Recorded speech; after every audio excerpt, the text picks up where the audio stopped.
खुलकर हो रही है बयानबाजी। बिहार की सत्ता में दरार डालने का प्रयास बीजेपी तो कर ही रही है। जीतन राम मांझी भी कई बार मोर्चा खोलते नजर आए। चिराग पासवान हो, सुशील मोदी हो या फिर भारतीय जनता पार्टी के भी नेताओं की बात हो, सभी ने महागठबंधन में फूट को लेकर संभावनाएं व्यक्त की। लेकिन अब जो है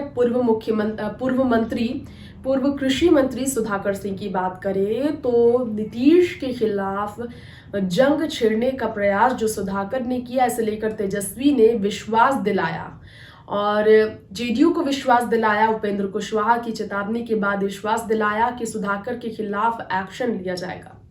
लेकिन अब सुधाकर का नया बयान आया है। सुधाकर सिंह ने कहा है कि उन्होंने कोई ऐसा काम ही नहीं किया कि उनके खिलाफ एक्शन लिया जाएगा। उन्होंने कुछ विरोध नहीं किया है, उन्होंने पार्टी लाइन के अंदर ही काम किया है। तेजस्वी ने कहा था कि जो महागठबंधन पार्टी के नेतृत्व करने वाले का खिलाफ बोलेगा वो भाजपा का समर्थक होगा। इस पर भी सुधाकर ने कहा कि वो भाजपा के लिए काम नहीं कर रहे हैं, वो कर रहे हैं राजद के लिए ही। राजद के सब सिपाही के तौर पर राजद पार्टी की जो मांग है उसी को पूरा करने के लिए वो काम कर रहे हैं।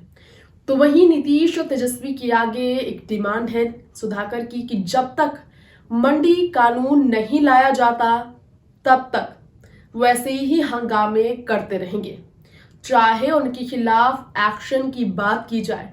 लेकिन उन्होंने कहा कि तेजस्वी ने उनका नाम नहीं लिया था, फिर कैसे को कह सकता है कि उनके खिलाफ एक्शन होगा। उन्होंने कुछ ऐसा काम ही नहीं किया। तो ये जो जंग है आरजेडी के तेजस्वी के ही खिलाफ सुधाकर ने अब छेड़ी है कि वो पार्टी के लाइन के लिए ही काम कर रहे हैं, बीजेपी के लिए नहीं। बीजेपी को फायदा पहुंचाने का काम वो कर सकते थे, लेकिन बीजेपी वो नहीं लौट रहे हैं क्योंकि आरजेडी में ही रहकर वो काम कर रहे हैं जो काम की जरूरत है किसानों की सेवा के लिए। किसानों को जो 1.25 करोड़ रुपए के फायदे मिलने वाले थे, वो चाहते हैं कि मंडी कानून लाया जाए, किसानों को फायदा मिले। बीजेपी वाली सोच, किसान विरोधी बीजेपी की सोच महागठबंधन में ना हो, इसीलिए वो नीतीश पर हमले कर रहे हैं। तो ये है आज की रिपोर्ट बिहार की सियासत से जुड़ी। आज की इस खास रिपोर्ट में इतना ही। बाकी खबरों के लिए बने रहें हमारे चैनल राजनीति राग के साथ। नमस्कार।